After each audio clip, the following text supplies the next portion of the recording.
There's something else you should know about God. People often ponder about the possibility that there may be a man with a big white beard up in the clouds somewhere, known to some as God. Atheists will deny the existence of such a God, saying that the idea of a man like God sitting up in the clouds watching everything that we do is absurd. And they're absolutely right. This is not God. We have to get a few things straight. Most of the atheist arguments are based on denying a God or gods which have been conjured out of the imagination of human beings and have no basis in reality or the true teachings of Islam or monotheism. Anything a human being could ever possibly draw or sculpt or indeed imagine is only a creation. And Allah is the creator, not the creation. Allah is neither male nor female. He created the male and the female. Allah does not have a physical form. He created all physical forms. Allah is not bound by space or time. He created space and time. That's why asking questions like, where is God,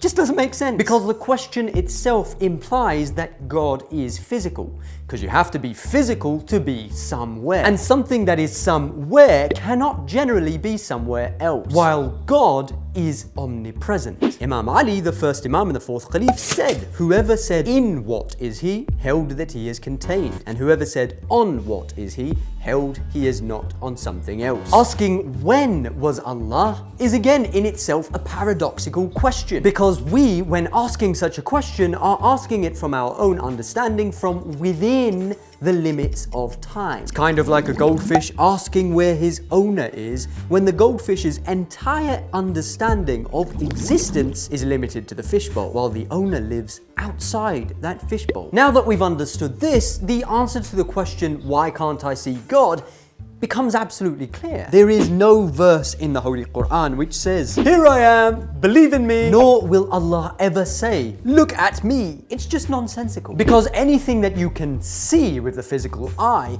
is a limited creation of Allah, and therefore cannot be Allah himself. The Holy Quran says, say, Allah is the creator of all things and He is the one, the supreme. When you see something, you are essentially seeing its attributes. For example, if you see an apple, you're seeing that it is red. It has a round shape, a stalk. These are the attributes of the apple. If you see a person, his or her attributes are that they have limbs, a head, a body, a face, etc. Now, associating physical attributes to Allah in the religion of Islam is known as shirk, a major sin, because it is essentially limiting Allah in your perception. And Allah in reality is unlimited. Imam Ali eloquently explains that this is because every attribute is a proof that it is different from that to which it is attributed, and everything to which something is attributed is different from the attribute. The redness of the apple is a separate physical attribute which we associate with the apple. The very fact that we can differentiate between the attribute, i.e. the redness, and the attributed, i.e. the apple, proves that the attribute and the attributed are two separate things, but Allah is one. The Holy Quran says, glory be to your Lord, the Lord of honor, above what they describe. Unable to grasp this concept, people have always fallaciously attributed partners to Allah. They try to visualize Allah as an all-powerful jinn or a man, or even try to show that he has begotten sons or daughters. The Holy Quran says, and they make the jinn associates with Allah, while He created them, and they falsely attribute to Him sons and daughters without knowledge. Glory be to Him, and highly exalted is He above what they ascribe to Him. Allah is not any kind of imaginable existence. Glory to the Lord of the heavens and the earth, the Lord of the throne of authority. He is free from the things they attribute to Him. It's a question which children ask. Will I see God when I go to heaven? And the reason they ask this question is because they have not yet developed the maturity to understand that Allah cannot be seen. There's nothing to physically see except the signs of Allah, i.e.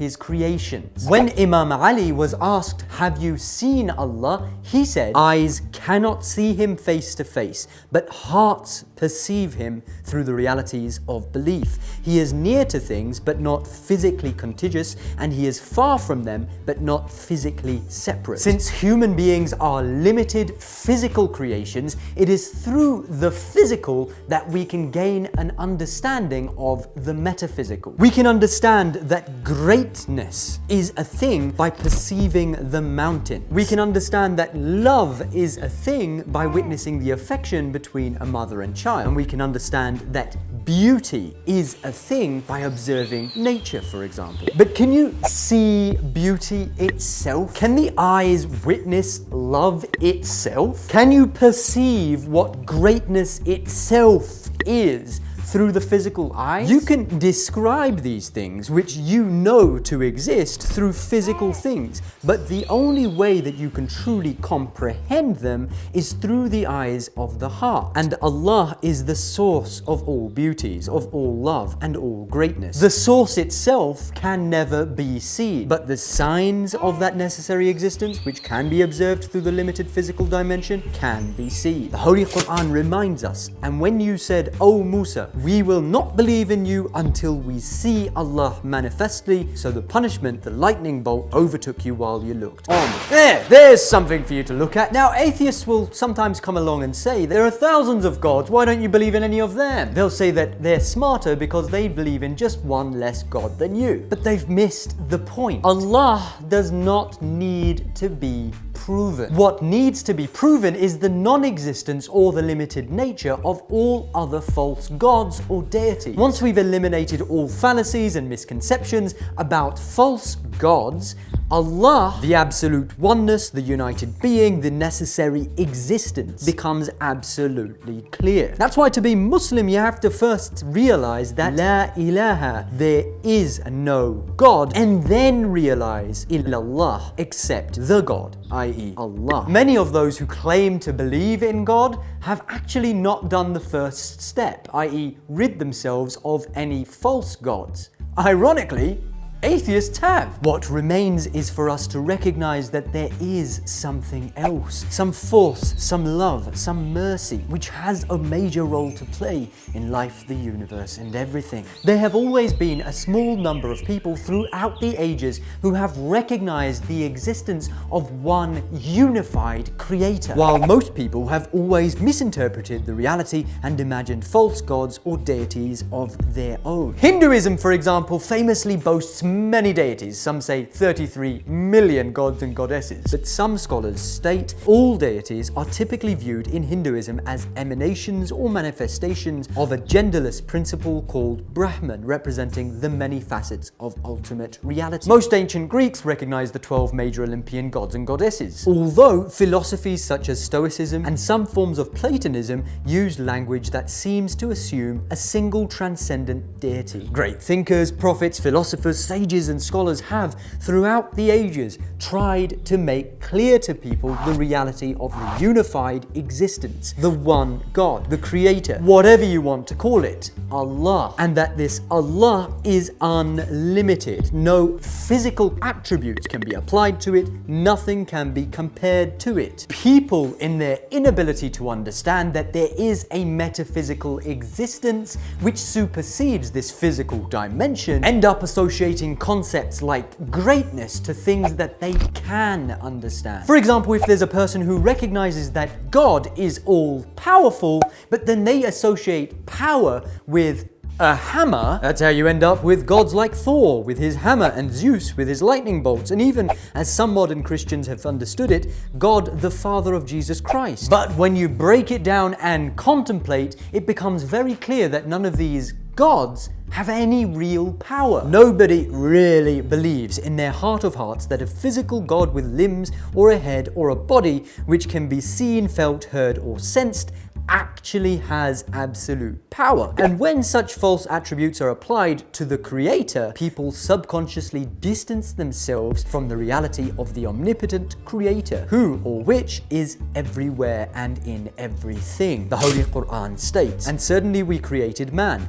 and we know what his mind suggests to him, and we are nearer to him than his life vein. And when people give attributes to Allah in their minds, they limit him, and through this association, they essentially distance themselves in their minds from him. This is the problem that shirk, associating others with Allah, has. Because the moment someone distances himself within his own mind from Allah, it paves the way for all sorts of ignorance. And ignorance is the real enemy of humanity. This is why Prophet Ibrahim broke the idols, why Moses opposed the Pharaoh, who claimed to be God. This is why the first of the 10 commandments is, I am the Lord thy God, thou shalt not have any strange gods before me. And why the arrival of the Prophet Muhammad in Mecca and the establishment of Islam is known as the end of the age of ignorance. It has always been about rejecting all gods and accepting only the one true consciousness, the necessary existence, the one, the unified, the holistic, the omnipresent Allah. And we did not send before you any messenger, but we revealed to him that there is no God but me, therefore serve me. If the message had been, you used to worship the hammer god,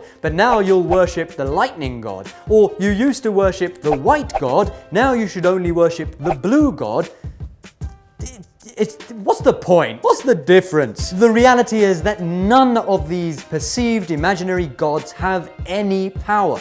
Allah is the only reality. Atheists, in their attempt to deny the one true existence, do exactly what all the ignorant people of the past did, which is to give attributes to Allah. They say, oh, a man in the clouds, that's just ridiculous. Well, yeah, it is ridiculous. Why are you attributing things to Allah which you have no knowledge of? They say, oh, he's watching me even when I'm in the shower. How intrusive. Well, you're imagining Allah to have physical eyes and a human body. That's why it makes you feel uncomfortable, because you've assumed attributes to Allah which are totally false. And they say, oh, this God, that God, so many gods, I reject them all. Well, good, you should reject all those gods that you've been imagining, because none of them have any power. So whether you are arguing that this is God and you do believe in him, or that this is God and you don't believe in him, you need to first stop,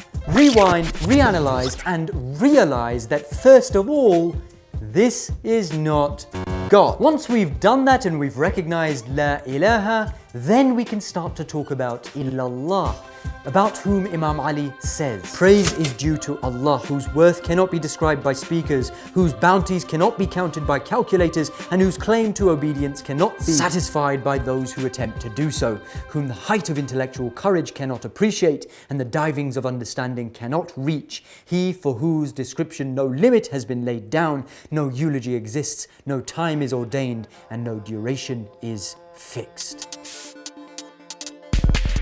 Whew, that was deep. You might want to watch that one again. Don't forget to share, like, subscribe, etc. You know the drill.